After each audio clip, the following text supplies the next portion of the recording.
thank you for giving me the opportunity to talk a little bit about some of the work we've had going on.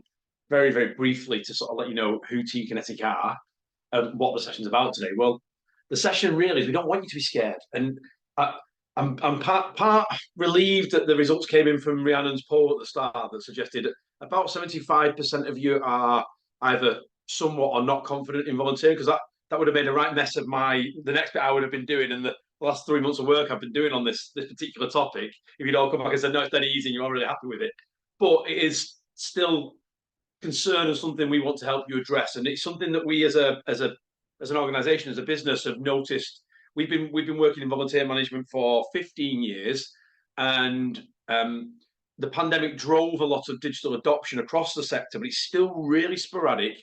And I still think there's an underlying lack of confidence in people in the sector around the concepts behind digital, and not just the services that are available, but even how to make the right choices around them services, which is what led us to think about creating the digital volunteer toolkit, which I'll talk about a little bit more in a second. I guess starting from that same point as well, as an organisation, we're all about making volunteering easier for everyone, and that's born out of delivering a system that's really easy to use for volunteer managers and volunteers, but making sure that experience is positive for the volunteer that's involved and also proves tangible value for the volunteer managers that are managing them volunteers. There's no point. Digital's great, but if you don't make your life any better, it doesn't give you something additional, and you're just doing it for the sake of doing it, then very quickly people will stop doing it. So there's got to be an outcome for you guys to deploy it, but we think you've got to be able to deploy it with the minimal amount of work and the maximum amount of reward. So that's kind of what we're all about at TeamKinetic. And there's a couple of things we might talk about a little bit. We're talking about digital today, and these are things like, what channel does it exist on? So how are people interacting with you? Are you optimized for growth? Are you built around this idea of getting more people doing more digital? Is that built into your thinking and when you're thinking about deploying sort of these digital tools? Does it actually provide you with some useful data you can act upon? And if it's not, what can you do to get some useful data out of it? How can you work with your digital tools that they can be insightful and useful to you? And then finally, and I think what really came out of Ben's speech, is digital is an amazing opportunity for inclusion and accessibility. People are much braver doing things in their own homes than they are turning up and walking through the front door of your venues. So it does appeal to people that may not have the confidence to walk through the front door of your venue. It does appeal to audiences that you may not be able to engage with because you never actually have any time with them. So there's a real powerful opportunity with digital to find your way into audiences and groups and people that you may not otherwise engage with. We're all about this idea of putting the volunteer first. That's our mantra. It's written on the wall here in our office. We believe that the volunteer should be given as much agency and ownership over their choices, because that'll lead to greater satisfaction. We also believe in the power of open data. Again, Ben talked about licensing and open licensing. Within technology, we're looking at how open data and open APIs and a whole range of different tools means that your systems that you decide to use can work with each other more friendly, and create a more user-friendly environment for your volunteers. And finally, we're all about making sure that the innovation never stops. And that's not just in the products that you're using, but in the application of those products and how you think about using those products as an organization. So I guess I share that with you because when you're thinking about the product, you're thinking about the service you want to offer, hopefully this provides you with some some structure, some framework as to what's the outcome you want and what's the things you want to get out of it for your end users. A little bit about who we are. We've got some published words and words. I won't bore you all that.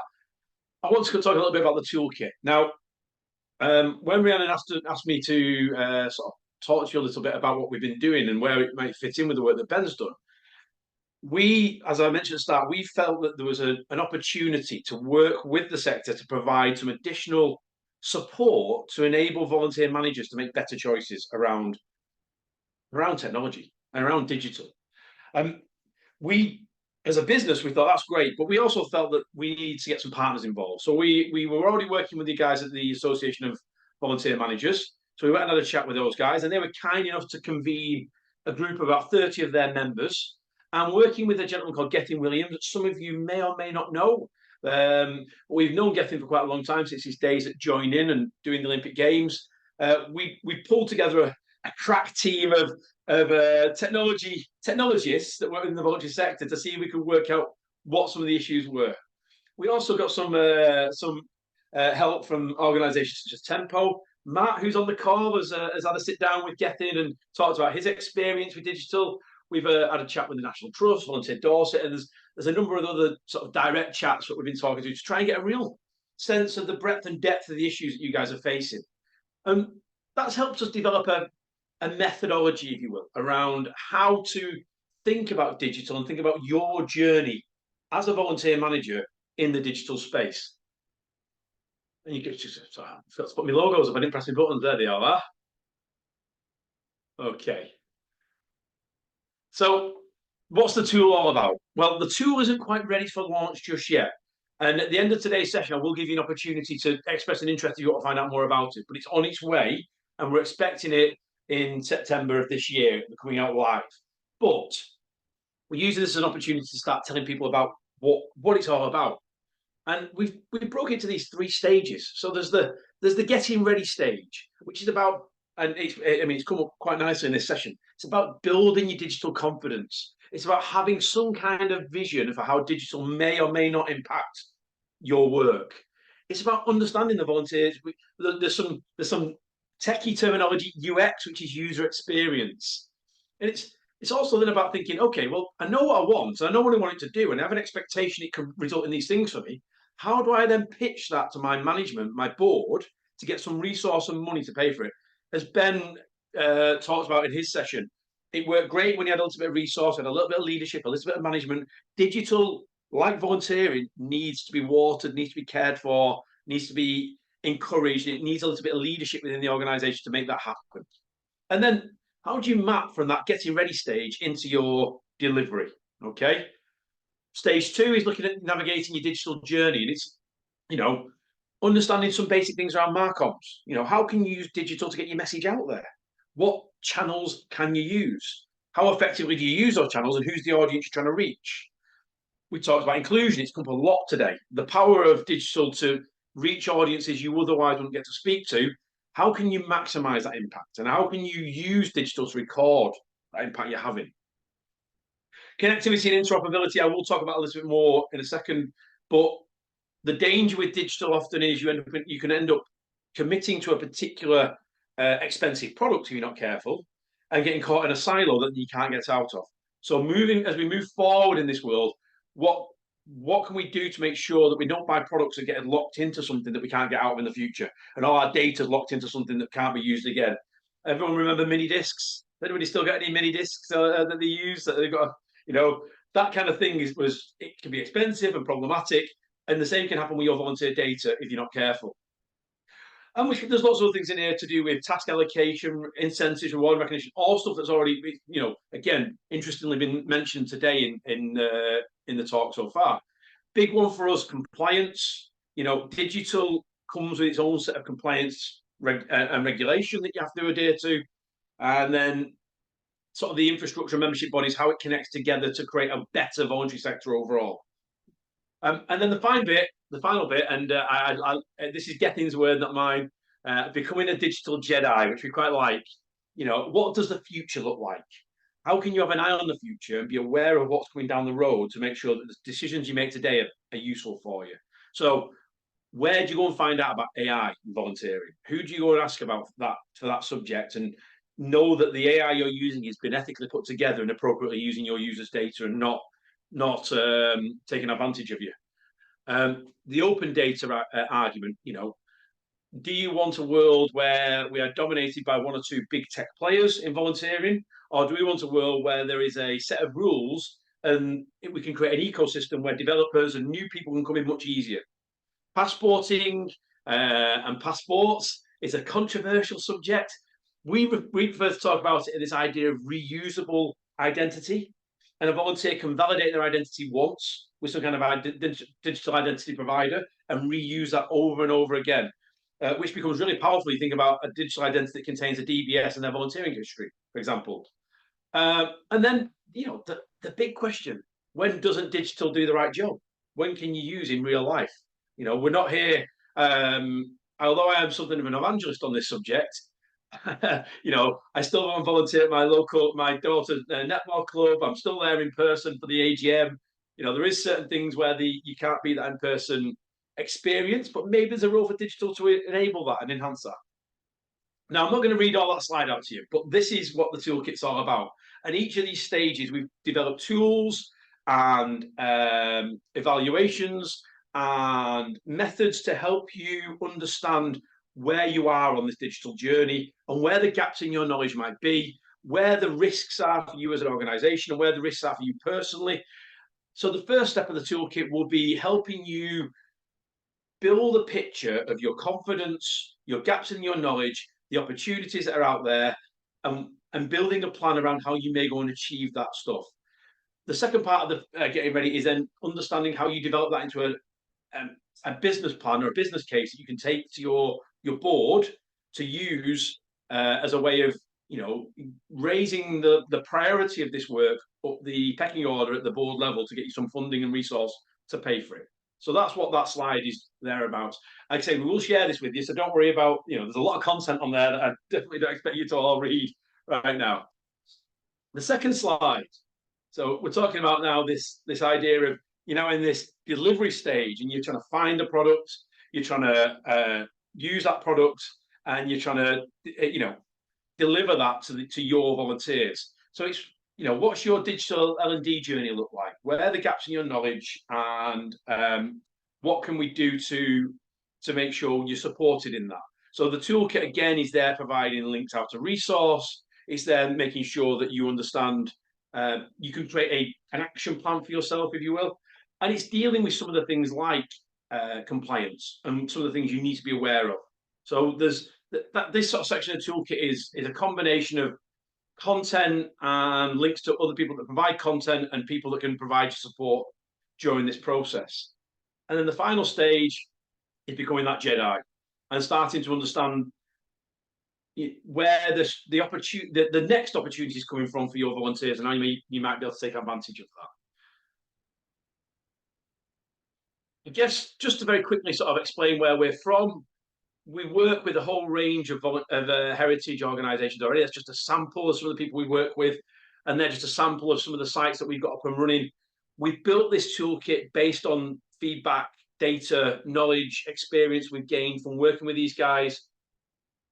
We've tried to build it around this concept of making sure the volunteer is at the centre of the experience and understanding the volunteer's needs first and foremost, and the volunteer's motivations. If we understand them, we understand what makes a volunteer tick, and we can work out the emotional drivers of the volunteer, then we've got a fighting chance of keeping that volunteer engaged and getting that volunteer to do the things we want them to do. Okay, be that providing them with the correct information, providing them with information that speaks to their values and their beliefs, presenting it in a way that makes it easy for them to make informed choices. That's what we're all about for the volunteers. And being in places where they want to be it on their phone, on an app, be it on their computer, be it on Google Home, be it on WhatsApp. We want to meet the volunteers where they are with the tech. We want them, and Ben alluded to this, allowing volunteers to use technology they're comfortable with where you can is really impactful. It's really useful. The other thing that Ben also touched on, which I thought was really interesting, and obviously I'm here talking about TeamKinetic, and it'd be great if at the end of this session you thought, that's great, let's go and buy a volunteer management system. But this is a little bit broader than that. We're talking about technology in its broadest sense. So if engaging your digital volunteers involves using SoundCloud, YouTube, it involves using existing platforms, that's a valid choice and that's a valid approach to take. Those platforms are really well established, but you need to be able to understand what your understanding of those platforms to make sure you're making the right informed choice. We've seen examples of people in the past using things like Facebook to manage communities and ended up with an awful lot of problems developing in that space because Facebook wasn't really the appropriate platform to be doing that kind of work.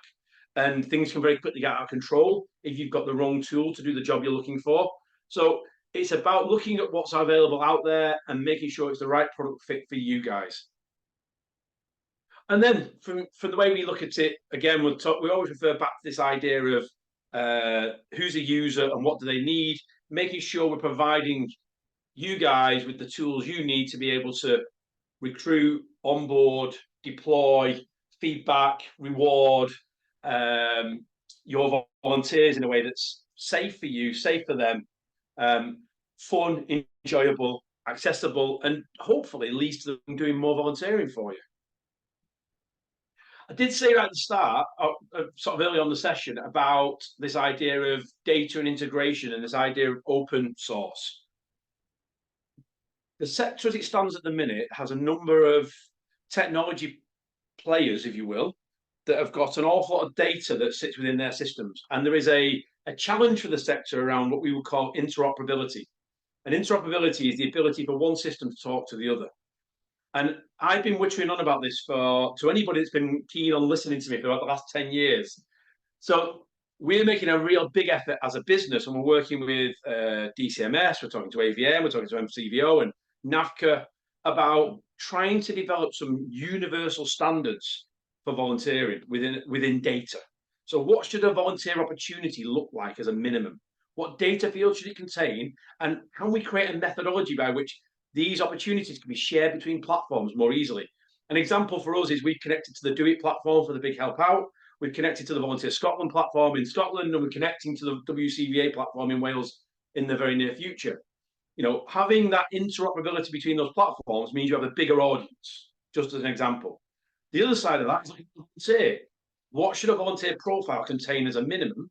And can we make that profile something that lives on the volunteer's phone that they can choose to share with you, that's verified, contains their DBS details, contains any other information like their driving license, right to work, or anything else that would be pertinent to them volunteering with you, that volunteer can opt to share?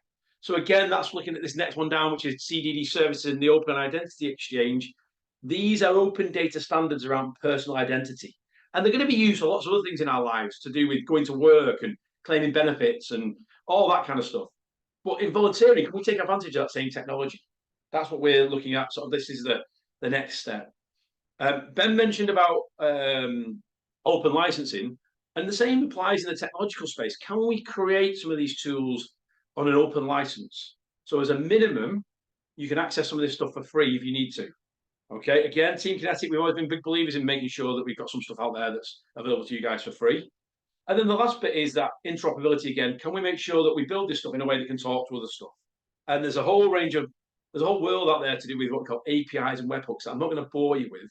But when you are looking at your products and you're looking at how well they're going to work with other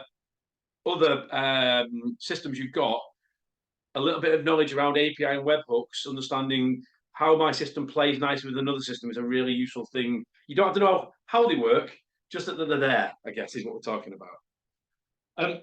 The toolkit, like I say, we're looking at September to launch this thing.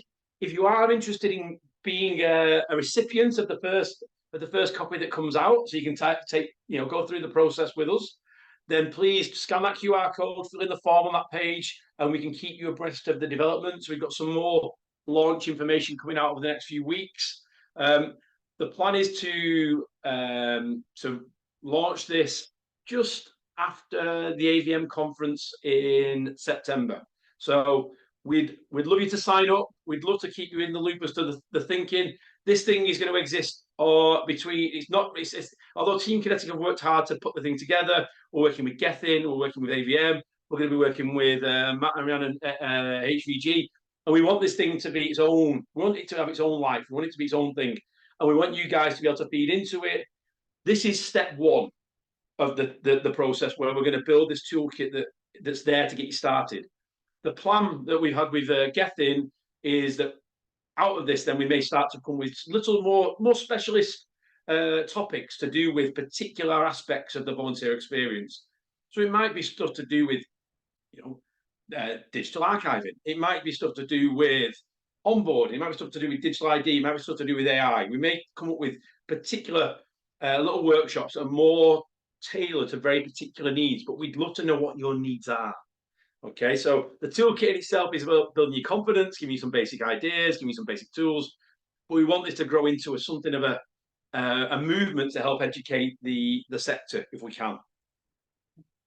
if anyone wants to do, if anybody is interested in finding out a little bit more about TeamKinetic, my details are on the screen. We'd love it if you subscribe to the podcast. That's the other one. So please feel free to click any of them links. And yeah, that's me. Thank you. Lovely. Thank you very much, Chris. And there's just a huge amount in there that I think we can all take from. And a lot of people have been asking for your slides, which we will share following the session as well. So, and Alex has kindly put the digital toolkit link in the chat as well. We are literally going to end it there because we've run over a wee bit. Apologies, that was us getting all excited earlier in the session, so apology, that's down to me. But a huge thank you to Chris and to Ben for sharing both their experience and their knowledge on the subject. I think it's one that we could keep going on for a few more times yet, so we will definitely follow this session up. If you are still free in about 7 minutes time, please do join us at the Inclusion Forum at 12:15. I put the link in the chat a few minutes ago. We would love to continue this conversation around kind of digital engagement and accessibility and inclusion, but obviously it is an inclusion forum, so we will open up and see what the conversation takes us. So please do join us there. We'll close this down now in a moment and join us again in 7 minutes or so's time. And yes, we will see you next month. All the details on the website, and we will send those out in an email to you as well. Thanks again, Chris and Ben. See you shortly for those joining us, and see you next month for those not. Take care, everyone. See you soon.